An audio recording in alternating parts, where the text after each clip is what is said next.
عزیز دوستو، ہم رحمت للعالمین نبی صلی اللہ تعالی علیہ وسلم کے غلام ہیں، اور اللہ تعالیٰ نے ہمارے لیے بڑی آسانی کر دی ہے۔ ہمیں یہ کہا ہے کہ لَقَدْ كَانَ لَكُمْ فِي رَسُولِ اللَّهِ أُسْوَةٌ حَسَنَةٌ، تمہارے لیے اللہ کے رسول صلی اللہ تعالی علیہ وسلم کی زندگی بہترین نمونہ عمل ہے۔ ہم نے زندگی گزارنی ہے، شب و روز بتانے ہیں، تو وقت کچھ تیزی اختیار کر گیا ہے۔ زندگی میں ٹھہراؤ نہیں رہا بہت سارے لوگوں کی۔ غربت اگر پریشان ہے تو دولت بھی بڑی آزمائش کا شکار ہے۔ بے روزگار اگر تکلیف میں ہے تو جن کے پاس کوئی ذریعہ ہے وہ بھی کوئی کم آزمائش میں ہے۔ اس کی وجہ یہ ہے کہ ہم نے دنیاوی تقاضوں کے مطابق اپنے معاملات کو ترتیب دیا ہے، اسوہ حسنہ کو نہیں دیکھا۔ ہم نے یہ دیکھا ہے ماحول کس طرح کا ہے، اس طرح کے ماحول میں ڈھل گئے۔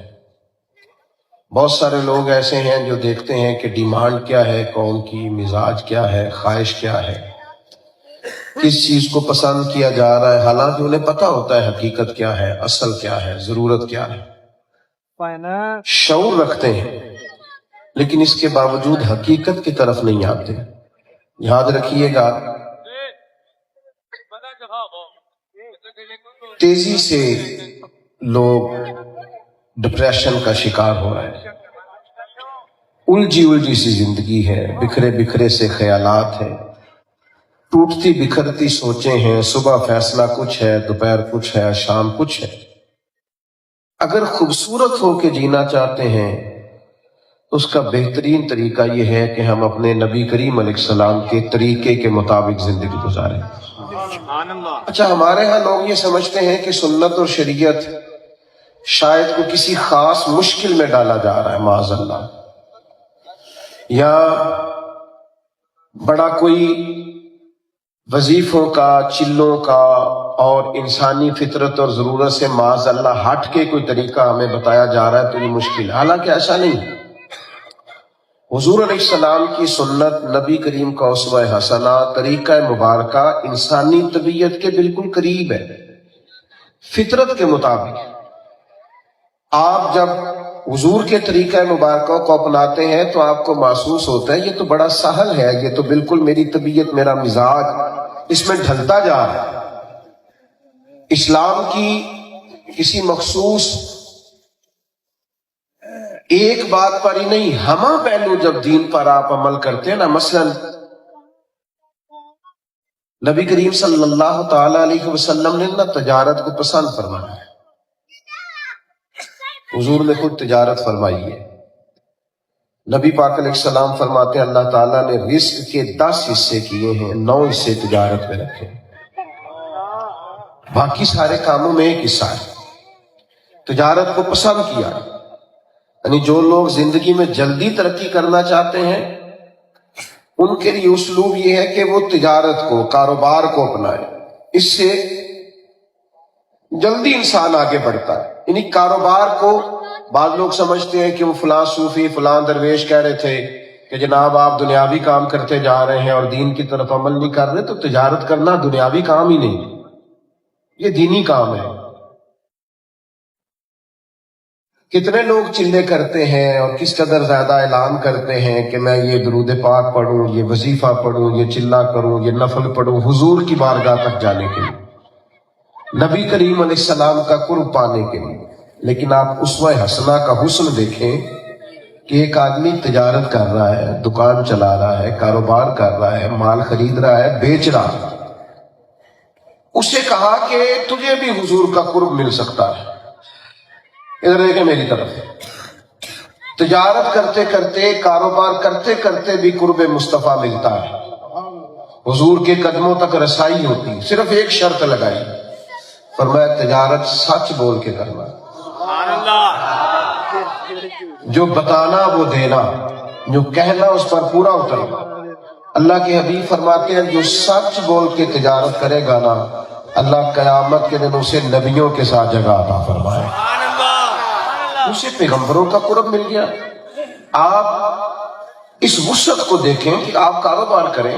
حضرت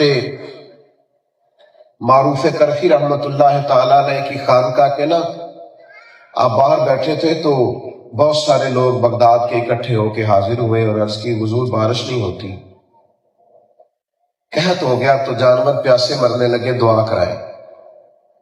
یا کچھ نوافل پڑھتے ہیں مل کے اللہ کے حضور، عرض کرتے ہیں مالک اپنے بندوں پر رحمت کی بارش برسا۔ تو حضرت معروف کرخی فرمانے لگے یہ جو میری خانقاہ کے سامنے کریانے کی دکان والا نہیں، اس سے دعا کراؤ بارش ہو جائے گی۔ تو میرے جیسے لوگوں کا تو قبضہ ہوتا ہے نا، کیونکہ داڑھی پگڑی والا میں ہوں تو سارا قبضہ میرا ہی ہے، دعائیں میں نہیں کر رہی ہوں۔ یہاں تو دعائیں کرانے پر لڑائی بھی ہو جاتی ہے کہ میں نے کرا لی تھی۔ دکاندار اور کریانے والا اور سودا بیچنے والا اور دعا، عام آدمی۔ تو پہلے تو لوگ تھوڑا تشویش کا شکار ہوئے، لیکن جب حضرت نے اپنی بات پر اصرار کیا نا، اسی سے کراؤ، تو لوگ چلے گئے، جا کے اس سے کہا بھیا دعا کر دو۔ محلے دار تھے، لوگ اس کو جانتے تھے، ساتھ بڑے ہوئے تھے، سب ایک دوسرے سے واقفیت رکھتے تھے۔ تو وہ بیچارہ سادہ آدمی کہنے لگا میں دعا کراؤں؟ حضرت کے پاس جاؤ اندر، وہاں جا کے خانقاہ، حضرت نہیں بھیجا ہے۔ وہ کہنے لگا میں تو مطلب لفظ تاثیر سے بنتے ہیں، تلفظ سے نہیں، اہل دل آج بھی ہیں اہل زبان سے آگے۔ کہا حضرت نے کہا دعا کر دو، تو کہنے لگا ٹھیک ہے، اگر ہمارے بزرگوں نے کہا تو کر دیتے ہیں۔ ہاتھ اٹھا کے کہا اللہ تیرے بندے آئے ہیں، تیرے بندے نے بھیجے، اور کہتے ہیں کہ بارش نہیں ہوتی تو ہم سب پہ کرم فرما، ہم تیرے عاجز بندے ہیں۔ ابھی اس نے چہرے پہ ہاتھ نہیں پھیرے، کالی گھٹائیں چھا گئی، چاروں جانب برکھا برسنے لگی، لوگ خوش ہو گئے اور اپنے اپنے گھروں کو چلے گئے۔ ایک صاحب دل چند لوگوں کو لے کے حضرت معروف کرخی کی بارگاہ میں واپس آیا اور اس نے عرض کی حضور یہ کوئی الگ سے رات کو آ کے تہجد پڑھتا ہے، کوئی اندھیرے میں نوافل ادا کرتا ہے، کیا کرتا ہے؟ جو قبولیت اس کی دعا کے اتنی قریب آ گئی ہے کہ ابھی چہرے پر ہاتھ اس نے پھیرے ہیں اور اللہ تعالیٰ نے اس کی عرض کو قبول کر لیا ہے۔ تو معروف کرخی کہنے لگے اتنی نمازیں پڑھتا ہے جتنی تم پڑھتے ہو، 5 نمازوں کی پابندی کرتا ہے، تہجد میں تو نہیں آتا، سنت شریعت کا پابند ہے، بس ٹھیک ہے۔ تو حضرت کیا وجہ ہے کہ اتنی قبولیت؟ تو شیخ فرمانے لگے 35 سال سے میرے سامنے دکان کرتا ہے، یہ گاہکوں سے سچ بولتا ہے، یہ سودا پورا تولتا ہے، یہ لوگوں کی خیر خواہی کرتا ہے، اس کو بتاتا ہے کہ یہ چیز تیرے والی نہیں تو دوسری لے جا۔ فرمایا جو 35 سال سے رب کی مان کے اس کے بندوں کے ساتھ دیانتداری کا معاملہ کر رہا ہے نا، جو 35 سال رب کی مانے، وہ جب دعا کرے تو رب بھی اس کی مانتا ہے۔ ہم نے نا اسوہ حسنہ کو سمجھا نہیں، ہمیں اپنے، اور معذرت کے ساتھ آج تو لوگ بلا وجہ بھی جھوٹ بولتے ہیں۔ آپ تھوڑی سی باتیں کریں لوگ جلدی اعتبار کرتے ہیں، لیکن کچھ لوگ تو اتنی باتیں کرتے ہیں، اتنے دعوے کرتے ہیں، وہ جس وقت کر رہے ہوتے ہیں اسی وقت ہی ٹینشن لگ جاتی ہے کہ ویسے یہ ہو تو نہیں سکتا جو یہ کہہ رہا ہے۔ تو آپ زندگی میں اتنے دعوے کریں جس سے وقار قائم رہے، جس سے بات بنی رہے، جس سے معاملات بہتر رہے۔ امام اعظم بھی کپڑے کی دکان کرتے تھے، لیکن یہ کبھی بادل چھا جاتے نا، کبھی ہوتا ہے نا دوپہر کے وقت اسی پنجابی چ کہیدا جھاڑ ہو گیا ہے، بادل چھا جاتے، کسی وقت موسم ایسا ہوتا ہے تو گاہکوں کو کپڑا ٹھیک نظر نہیں آتا تھا، اندھیرا ہو گیا تو حضرت فرماتے تھے دکان بند کر دو، صبح جب صحیح سورج نکلے گا پھر لوگوں کو کپڑا صحیح نظر آئے گا، پھر وہ رقم ٹھیک دے گی۔ تو ایک تو یہ کہ کوشش کریں کہ سچ بول کے تجارت۔ دوسری بات یہ یاد رکھیے لوگوں کی مدد نہ کریں، صرف لوگوں کو سٹینڈ بھی کریں۔ حضور علیہ السلام کے زمانے میں ایک تاجر تھا تو وہ ڈوب گیا تھا۔ یہ حالات آ جاتے ہیں، میں نے بہت سارے لوگ دیکھے ہیں اور ان کا کوئی ارادہ نہیں ہوتا،